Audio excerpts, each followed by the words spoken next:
Welcome to Bloodbath TV. This ain't Demon Slayer. What is your problem? I actually don't know what this is, to be honest, because it ain't Demon Slayer. It ain't a movie about slaying demons. But we'll get into it. We're gonna be talking full spoilers. This is an older movie that has your typical tropes.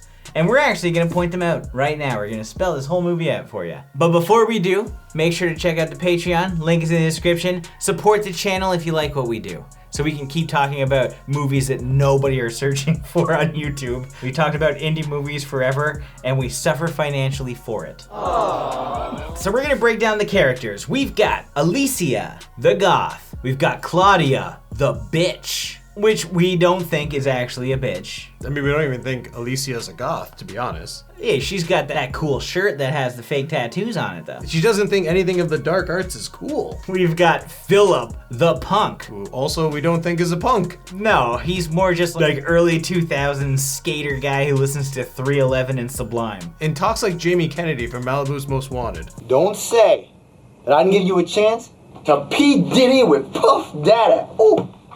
Yeah. And we've got Tyson, the brother. Their words, not mine, who's probably one of the more logical dudes in the movie. And Tamara, or the bitch's friend. So these people we've just mentioned, they're juvenile delinquents. They're doing community service and they're cleaning up a hospital. You are expected to clean these facilities. For Father Patricio, who wants to turn it into a community center of some sort. And then we got Mr. Cobb, the officer who is watching over these delinquents, known as the Big Boss Man. It's the Big Boss Man from Cobb County. Big Boss Man, wrestling. So we got this guy who's going in here and he's like just checking out the place. You know, my mom used to tell me about this place. How fucked up it was. He gets hacked to bits by a bunch of ghost hoes. Fornicators is what they're called. It was a brothel. But the gang shows up and you immediately recognize, like, here we go. This is absolutely this kind of movie where everybody doesn't quite get along. There's differences. You've got like the weird issues between Tyson and Philip. Like they don't like each other. They're gonna compete for Claudia because they both want to bang her. It's very cookie cutter. You might have noticed those bracelets around your ankles. Yeah, well, those are the reasons you'll be staying here. The bond that everyone has is strange. It doesn't meet their character traits. That I think is the biggest problem, because not once did I think that Claudia was the bitch. Her whole backstory would bring tears to your eyes. She's like, mother dies, orphan, celebrating Day of the Dead. She's building up a relationship with Tyson, and he becomes a nice guy. That's what's weird. You can't just say, hey, these people are these people if those aren't how they act. And then especially knowing that like Alicia's the goth, because she starts to have visions and flashbacks like, I know this place. And then obviously Tamara as the nice best friend of Claudia, strangely enough, who acts more like a best friend to Alicia. So everyone is really nice. Thanks. For what? For being nice. Our goth has a bath. We're like, oh, we're gonna get a bloodbath here. And nope, it's a snake. I don't love snakes, and I certainly wouldn't want a snake in my bath. But like, one snake is better than a bunch of snakes. I thought there was gonna be like a whole Fear Factory snake situation happening. Joining you in the tank will be this, and joining him will be 1,000 of his friends. They were all on the floor. What? I thought I saw snakes. But the biggest snake of them all was Father Patricio, as he's creeping in on Alicia seconds after he's like acknowledges she's a kid. Hi, kids. I don't know why he kept calling everybody kids. There weren't kids. Clearly they were written to be under the age of 18. That's one of the things, is we don't know their backstories, and we don't really learn much of their backstories. We only know a couple of them. Alicia should have been casted as Pyromaniac, not the goth. What are you in for again? Arson. And Claudia should have been... Not the bitch, the nice girl, because she was actually really nice. She was baking cookies for her dead mother. She did like tinker with like Dia de la Muertos stuff. We make dinner for people we love for 3 days. It's not like a fucking witch coven, like they made it seem. Philip was spooked by it. He was the one who was like... That guy's fucking high all the time. It's amazing the way they can get the egg to form this perfect spherical shape to match the muffin, you know? Tyson and Claudia end up hooking up. Alicia continues to have kind of weird visions. She refuses to share her knowledge from her photo book that she found. What's that? It's a photograph book. This photo book Alicia found. It has stories about the hospital. Yeah, that sounds like a great time. We do end up learning the backstory that the brothel, all the women became demons. Based off of the legend of the twin babies. One of the babies was sick and was gonna die, so Elodia took it to the local church. The baby was gonna die, and they went to the church to say, bless this baby so it doesn't go to hell. Sure enough, the church is like, oh no, that's a hell-bound baby. They said the child was illegitimate. Then we get the baby carriage from hell. Yeah, that was a weird room. the giant ceiling fan. And, and Rosemary's baby just sitting there. And one of the twin babies is revealed to be Alicia, our goth. Ancestor. They did a lot of like Evil Dead vision. But we don't really see that many demons, to be honest. Okay, the first demon, I wrote it down, 1 hour and 3 minutes. Tamara becomes a demon after her doll just randomly gets possessed, but Enrique shows up. Let me in. I'm here to help. And he's fucking awesome. Who the fuck are you? I'm a demon slayer. Father Enrique is here to slay some demon hoes. What the hell is that? It's a baby carriage. From hell. Because when Tamara is revealed to be the demon, she rips out Mr. Cobb's spine. Tamara? Tamara? And we're being honest here, Tyson dodged a bullet. How could you do this to me? I don't think he dodged a bullet as much as he didn't shoot any bullets. They forgot to composite bullets out of his gun. 2 times. First, when everyone's in the kitchen, the demons are playing a trick on these delinquents by like putting maggots in their flour. I think they're mealworms.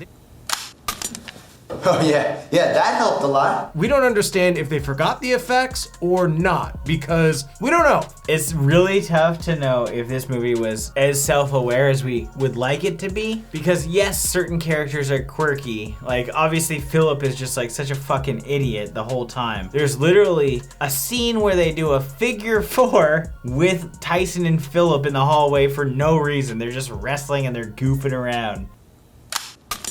Is this a joke? We see like snakes and spiders. Do you want the snake floor or do you want the muzzle flashes? Because I'm not doing them both. If I'm the visual effects guy, I'm taking muzzle flashes all day because that takes 2 seconds to do.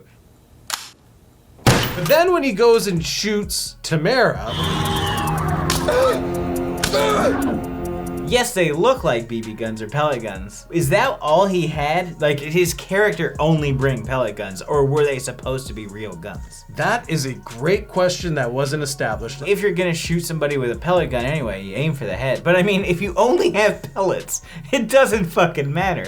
You're shooting a demon, you asshole. Unless he does like religious gangster style, like holds it like a cross. Now that's what we're talking about. I kick ass for the Lord! How Tamara actually dies, well, Father Enrique comes out with some kind of sacrificial blade and cuts her damn head off.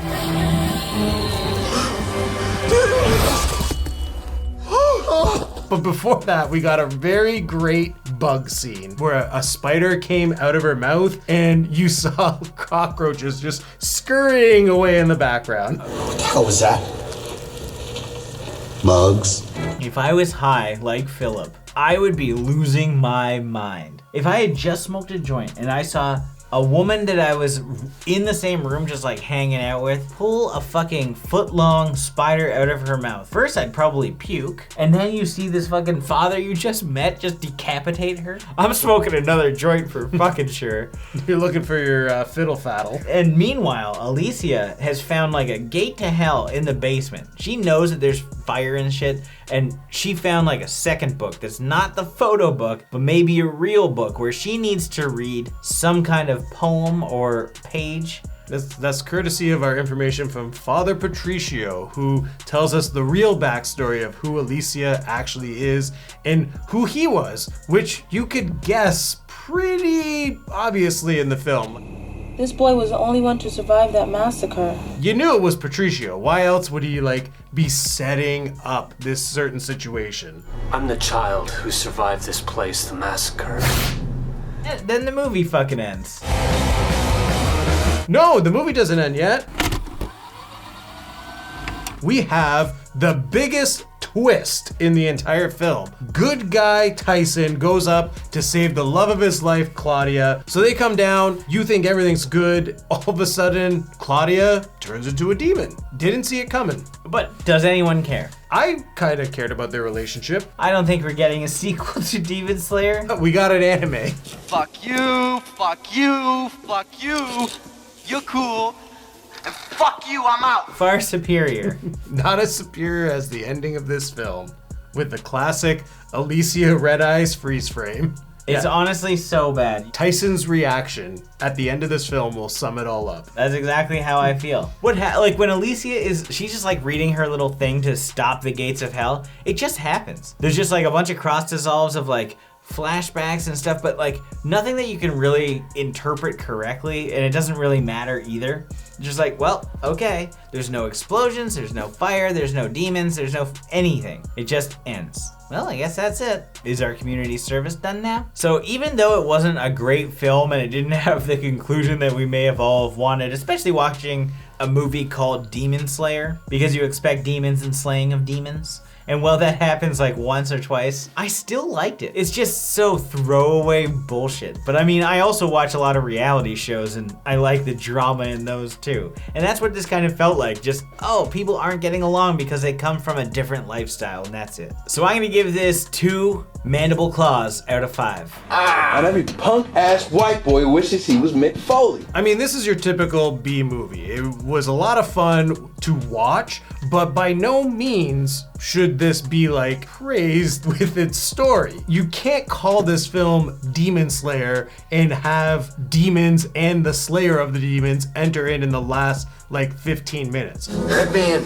I'm here to help. Instead, we got juvenile delinquents who were stereotyped incorrectly, and that is the charm of the film. I would recommend it to watch it with friends. So with that being said, I'm gonna give this film 1.5. I did it all for the cookie out of 5. Come on, give me some of your cookie. I did it all for the cookie. The cookie. Just shut up, man.